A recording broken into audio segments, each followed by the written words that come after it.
कोलकाता के एक sessions court ने संजय रॉय को, जो कि RG Kar medical college and hospital में एक डॉक्टर की रेप और मर्डर का दोषी पाया गया था, उसे लाइफ इम्प्रिजनमेंट टिल डेथ की सजा सुनाई। ये वर्डिक्ट 20 जनवरी 2025 को आया। जज ने कहा कि ये case rarest of the rare category में नहीं आता, इसलिए फांसी की सजा नहीं हो सकती। But the question here is, how do we define rarest of the rare case? क्योंकि आरजीकर हॉस्पिटल केस में 31 साल की ट्रेनी डॉक्टर के साथ जो हैवानियत हुई, उसने पूरे देश में एक अपरोध पैदा कर दिया। लेकिन इसके बावजूद भी जज ने इसे rarest of the rare case नहीं माना। तो आखिर किस बेसिस पे एक केस को rarest of the rare category में डाला जाता है, जानते हैं इस एक्सप्लेन्ड वीडियो में। Hello and welcome to Switch. मेरा नाम है सिमरन। कोलकाता के एक सेशंस कोर्ट यानी शारदा कोर्ट ने संजय रॉय को RG Kar medical college and hospital में एक ट्रेनी डॉक्टर की रेप और हत्या का दोषी पाया और उसे लाइफ इम्प्रिजनमेंट टिल डेथ की सजा सुनाई। लेकिन on the other hand CBI ने इस केस में डेथ पेनल्टी की मांग की थी, जो वेस्ट बंगाल को हिला देने वाला एक केस बन गया, जिसने डॉक्टर्स के बीच कई हफ्तों तक प्रोटेस्ट और स्ट्राइक शुरू कर दी। इनफैक्ट वेस्ट बंगाल की चीफ मिनिस्टर ममता बनर्जी ने भी मर्डरर के लिए मौत की सजा ही मांगी थी, लेकिन कोर्ट ने फांसी की सजा नहीं सुनाई। Rarest of the rare case, ये टर्म 1980 के Bachan Singh versus the state of Punjab के दौरान पहली बार यूज हुआ था। सुप्रीम कोर्ट ने कहा कि डेथ पेनल्टी सिर्फ rarest of the rare case में ही दी जानी चाहिए, जब कोर्ट एग्रीवेटिंग और मिटिगेटिंग सर्कमस्टांसेस को अच्छे से परख ले। बच्चन सिंह केस में सुप्रीम कोर्ट ने डेथ पेनल्टी की कॉन्स्टिट्यूशनैलिटी को चैलेंज किया था। सुप्रीम कोर्ट ने डेथ पेनल्टी को वैलिड कहा, पर यह भी कहा था कि इसे सिर्फ तभी लगाना चाहिए जब rarest of the rare case हो और कन्विक्ट का रिफॉर्म होने का कोई चांस ना हो। 5 जज कॉन्स्टिट्यूशन बेंच ने यह स्पेसिफाई नहीं किया था कि डेथ पेनल्टी देने के लिए कौन से स्टैंडर्ड्स होने चाहिए, पर एग्रीवेटिंग और मिटिगेटिंग सर्कमस्टांसेस के कुछ नॉन एग्जॉस्टिव लिस्ट दी थी, जो कोर्ट को फैसला लेने वक्त कंसिडर करना चाहिए। एग्रीवेटिंग सर्कमस्टांसेस जो डेथ पेनल्टी के फेवर में जा सकती है, इसके भी कुछ पॉइंट्स हैं, जैसे कि अगर मर्डर प्री प्लान्ड हो, यानी कैलकुलेटिव तरीके से किया गया हो और बहुत ज़्यादा ब्रूटैलिटी दिखाई जाए। दूसरा ये कि अगर मर्डरर एक्सेप्शनली डीप प्राइवेटी दिखाता हो। तीसरा ये कि अगर अक्यूज ने किसी पब्लिक सर्वेंट, पुलिस ऑफिसर या आर्म्ड फोर्स के किसी मेंबर का मर्डर किया हो जब वो विक्टिम ऑन ड्यूटी पर हो, यानी अपना काम कर रहा हो। मिटिगेटिंग सर्कमस्टांसेस जो डेथ पेनल्टी के अगेंस्ट जा सकती है, इसके भी कई पॉइंट्स हैं, जैसे कि अगर अक्यूज ने एक्सट्रीम मेंटल या इमोशनल डिस्टर्बेंसेस के अंडर क्राइम किया हो, अक्यूज की एज, अगर अक्यूज बहुत यंग या बहुत ओल्ड हो तो उसे डेथ पेनल्टी की सजा नहीं मिल सकती है।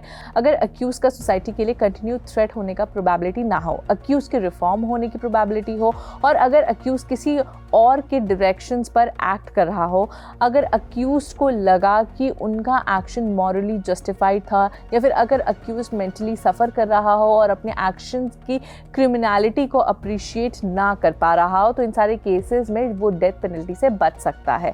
एज ऑफ द अक्यूज, कई केसेस में जैसे Ram Naresh and ORS versus the state of Chhattisgarh 2012 and Ramesh versus state of Rajasthan 2011 में सुप्रीम कोर्ट ने अक्यूज की यंग एज यानी 30 साल से कम होने को रिफॉर्म का एक इंडिकेशन माना था। पर लॉ कमीशन ऑफ इंडिया ने अपने 262 रिपोर्ट 2015 में ये कहा था कि as as a mitigating factor inconsistently use किया गया है। शंकर किशन राव खड़े वर्सेस स्टेट ऑफ महाराष्ट्र 2013 में सुप्रीम कोर्ट ने सिमिलर फैक्ट्स के केसेस को 2 ग्रुप में डिवाइड किया, जहां एक एज कंसिडर की गई और जहां एज को इग्नोर किया गया। यहाँ पर आरजीकर केस में कन्विक्ट संजय रॉय की एज 35 ईयर्स है। Second is the nature of the offence. देखिए, शंकर खड़े केस में सुप्रीम कोर्ट ने कहा कि कोर्ट को अपने केस को सिमिलर ऑफेंसेस वाले केसेस के पूल में एक साथ कंपेयर करना चाहिए, वरना rarest of the rare doctrine subjective बन जाएगा। Machhi Singh versus the state of Punjab 1983 में सुप्रीम कोर्ट ने कहा कि डेथ पेनल्टी तब दी जा सकती है जब सोसाइटी की कलेक्टिव कॉन्साइंस इतनी शॉक हो कि जुडिशरी से डेथ पेनल्टी की उम्मीद हो। लॉ कमीशन ने नोट किया कि इस डिसीजन और आगे के डिसीजंस ने सिर्फ क्राइम के सर्कमस्टांसेस पर फोकस किया, क्रिमिनल के सर्कमस्टांसेस और रिफॉर्म होने की संभावना पर नहीं। Possibility of reform. Bachchan Singh case में सुप्रीम कोर्ट ने कहा कि सरकार को ये प्रूव करना होगा कि रिफॉर्म की यानी सुधरने की कोई पॉसिबिलिटी नहीं है और प्रिजम्पशन रिफॉर्म के अगेंस्ट नहीं होगा। संतोष बैरियार वर्सेस स्टेट ऑफ महाराष्ट्र 2009 में सुप्रीम कोर्ट ने कहा कि कोर्ट को क्लियर एविडेंस देना होगा कि कन्विक्ट किसी रिफॉर्मेटरी और रिहैबिलिटेशन स्कीम के लायक नहीं है। लॉ कमीशन रिपोर्ट ने कहा कि बैरियार में एविडेंस की जरूरत को एसेंशियल माना गया है सेंटेंसिंग प्रोसेस में ऑब्जेक्टिविटी इंट्रोड्यूस करने के लिए। तो ये सब समझते हुए जहां एक तरफ शारदा कोर्ट ने संजय रॉय को लाइफ इम्प्रिजनमेंट टिल डेथ की सजा सुनाई, तो वहीं केरला के एक लोकल कोर्ट ने 24 साल की ग्रीष्मा को डेथ सेंटेंस की सजा सुनाई for killing her boyfriend in a cold blooded incident, ताकि वो विक्टिम के साथ अपने रिलेशनशिप को खत्म कर सके। केरला के एक लोकल कोर्ट में, जिसमें पिछले हफ्ते ग्रीष्मा और उसके अंकल को मर्डर का दोषी पाया गया था, उन्होंने ये कहा कि क्राइम की गंभीरता को देखते हुए अक्यूज की उम्र को कंसिडर करना यहाँ जरूरी नहीं है। आपको बता दें कि ग्रीष्मा 30 साल से कम उम्र की है। अक्यूज ने अपने एकेडमिक अचीवमेंट्स, पहले किसी क्रिमिनल हिस्ट्री का ना होना और ये बात कि वो अपने माता पिता की इकलौती बेटी है, इसको लेकर सजा में रहम की मांग की, लेकिन कोर्ट ने कहा कि प्रोसिक्यूशन ने सर्कमस्टेंशियल, डिजिटल और साइंटिफिक एविडेंस का सहारा लेकर क्राइम को प्रूव किया है। ग्रीष्मा केरला की सबसे कम उम्र की महिला बनी है जिसे कैपिटल पनिशमेंट का सामना करना पड़ रहा है। ग्रीष्मा के केस में क्लियरली ये समझ आता है कि कोर्ट ने एग्रीवेटिंग सर्कमस्टांसेस के बेसिस पर ये सजा सुनाई है, क्योंकि जो ये मर्डर था ये बिल्कुल प्री प्लान तरीके से किया गया था। But on the other hand RG Kar case में प्रोसिक्यूशन के मजबूत दलीलों के बावजूद जज ने फैसला दिया कि ये क्राइम डेथ पेनल्टी के क्राइटेरिया को पूरा नहीं करता है, इसी वजह से लाइफ इम्प्रिजनमेंट की सजा सुनाई।